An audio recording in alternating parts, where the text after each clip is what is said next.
You can look online to see if there are any registered sex offenders living in your neighborhood, but you may only be getting a fraction of the truth here in Oregon. In fact, the system is so misleading that officers in Portland's sex offender detail are now calling for change on this. Point Local 6 reporter Casey Montoya goes in depth to show you why. And it is scary. I didn't know that there was that many offenders in this area. Trish Eastland is not alone. She's one of many parents we talked to in Southeast Portland, unaware of the way Oregon classifies sex offenders. A quick search of her zip code online shows 5 sex offenders in her Woodstock neighborhood.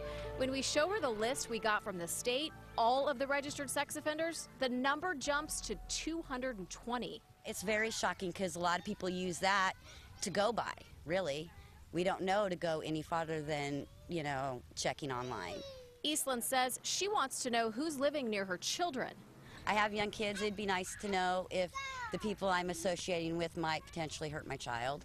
And I think it gives a false sense of security to a lot of people on who their neighbor is. Officer Sarah Clark is one of only 3 tasked with keeping tabs on the 3,600 registered sex offenders in Multnomah County. She says when people call in asking questions, they often learn more than they expected.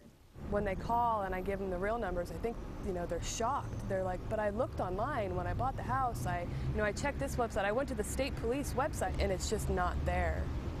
And it's not really easily accessible either.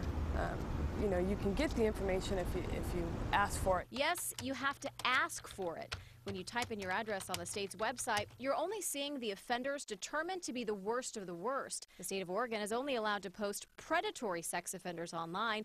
That's only 5% of the registered population.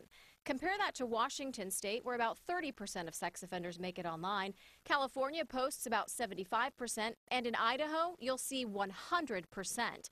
One of the biggest misconceptions is that everyone is on the internet. But we could have someone who is a flasher and they target children and have 25 convictions for public indecency to groups of children in downtown Portland.